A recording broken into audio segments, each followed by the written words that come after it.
All right, so this is just going to be a quick reaction, just some of my thoughts after watching the first half of the Eagles and Jets preseason game tonight. Of course, the Ravens play the Eagles, or excuse me, Ravens play the Jets in Week 1. I don't know that the season could have started off worse for the Jets. I really feel bad from their draft and the way their head coach operates and some of the things I've seen them talk about and some of their workout stuff from training camp. It really seems like they're building something there. They've got a nice collection of solid football players, and the first two, I guess actually three possessions were just an absolute nightmare. I don't know how things could have started worse for them. I'm not sure how many defensive starters were on the field, to be honest with you. For them, I did see Ahmad Gardner out there, a couple other guys, inside linebacker 56, some other pretty good players, Breece Hall, the corner. But the first drive for the Eagles, I mean, the Eagles' offense was humming. They just went right downfield. Everything was working. Everything. You can see the drive summary here starts from the bottom and then culminates at the top. Jalen Hurts, I think, was 6 for 6 or 5 for 5 on that first drive. Actually scored on a scramble up the middle. One of the announcers did a nice job documenting it. They called a hold on the left tackle that, is it a hold? Yes, I think there is a hold there. But apparently the NFL has made it a point to not call some of those holding penalties away from the play that don't impact the play. I'm not sure how I feel about that for real, because that leaves too many things in the hands of the referees in terms of making it a judgment call, and I think if it's a hold, it's a hold. It should be called. Was that one egregious? I don't know that it was egregious, but it looked like a hold to me. In any case, Jalen Hurts looked fantastic, and the last play, culminating with Dallas Goedert's touchdown catch when he flipped into the end zone over two defenders, was pretty impressive. It seemed like Goddard and A.J. Brown were used in concert with A.J. Brown basically running a clear-out route, in between the bottom of the numbers on the sideline, and then Goddard running a deeper out over top of the curl-flat player who was playing the running back. A beautiful drive by the Eagles. Not a whole lot of option stuff, not a whole lot of read option stuff at all. Actually, I don't think I saw one play there, and the Jets did get pass rush pressure twice, I believe. One of them was on the first play of the game. And Hurts scrambles out and throws an absolute dart, which you kind of can't see there. It looks like at the bottom of the screen to Quez Watkins. Just looked sharp as hell.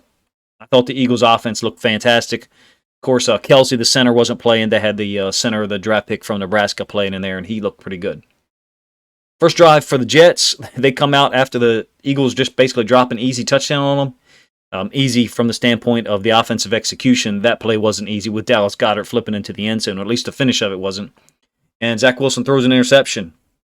Inside linebacker White, I think that they signed from the Chargers, I believe, jumped in front of it. Got a pretty good gain, like a 26, 27-yard gain on the return. Jets offense wasn't able to generate a whole lot of running game. They were under center often, which, if you've watched any of their film from 2021, you see that they are under center some, and the play action and the boot stuff is kind of what they do, what they're looking to establish and then use as a counter to the run game. Poor interception, poor read by Zach Wilson, trying to get rid of the ball quick, but got picked off, and then of course Jalen Hurts comes out of the game, and they bring in the backup Gardner Minshew, and he takes them right downfield. 7 play. Well, it didn't have to go very far, 20 yards after the interception. Jets get the ball back, and I was shocked that Wilson was in the game. He gets injured on a very innocuous scramble. I mean, I don't want to second guess the Jets coaches. They had a plan. Maybe after the interception, they felt like it wasn't enough for them to see. I know they have quality backups.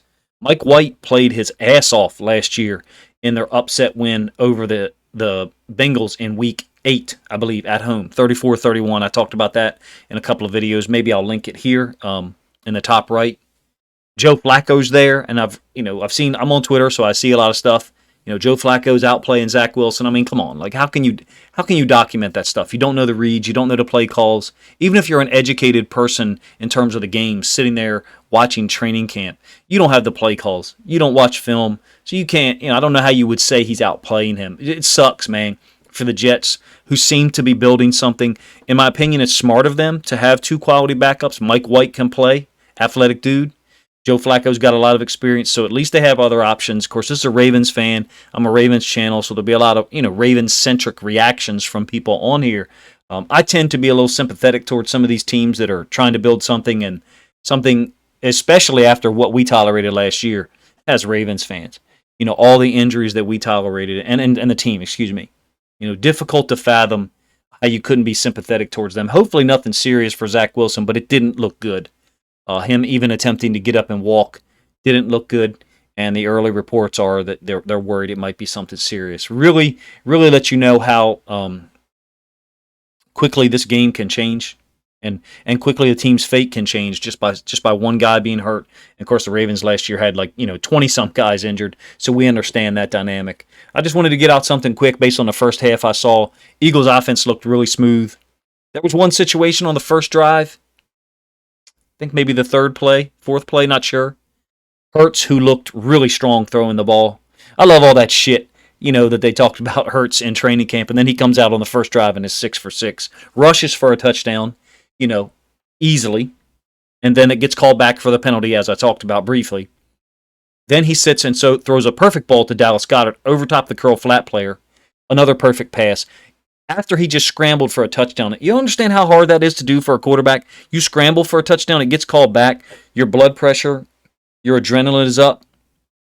You sit back there and you make an easy read and an easy touch, make it look easy at least in terms of the touchdown. It just bothers me when people talk about Zach Wilson, Jalen Hurts, Tua down there in Miami, and obviously I'm a Lamar Jackson fan. All of those guys being much maligned in training camp by certain people who really don't know what the hell they're talking about. So hopefully Wilson's healthy. If not, it will be a crazy situation for the Ravens to go to New York in Week 1 and possibly go against Joe Flacco. I mean, it makes me almost wonder if we're living in a simulation, for real, if that is what occurs. I don't know how you could predict that. How could we make that up as humans? Sometimes life imitates art. But in any case, I thought it was a horrible start for the Jets. Unfortunate start. Let me rephrase it that way. Not blaming any players or coaches. Just maybe if they had it to do over again, they would just say, hey, we threw an interception on the first possession and we're going to pull you and let Mike White get some work. You can see Flacco, I don't think, was dressed. I think he's in the background there in this picture. Let me know what you guys think of the reaction video and my thoughts. And then also what you think of how the Jets-Eagles game started. The Eagles offense looked sick. The influence of A.J. Brown, I think, is going to be tremendous. I'm not even sure that we all can quantify how big of an impact he's going to have with his downfield playability. And even on that touchdown pass to Dallas Goedert by Hurts, it looked like the clear-out route pulled the corner and then drew a safety as well. So Goddard ended up being wide open. A lot of people call it a sail concept, whatever. I'll just call it a flood. In any case, awful start for the Jets. I'm going to be doing more preview stuff once I get some actual All-22 to use of the Ravens and Jets Week 1 matchup as we get closer. I got a lot of 2021 film that I can use. Hopefully soon, and if anybody has an idea, the actual Game Pass that some of us have will have some All-22 film to look at of some of these preseason games. Let me know what you guys think of some of my thoughts in the comments section. If you haven't subscribed to the channel, please consider doing so now.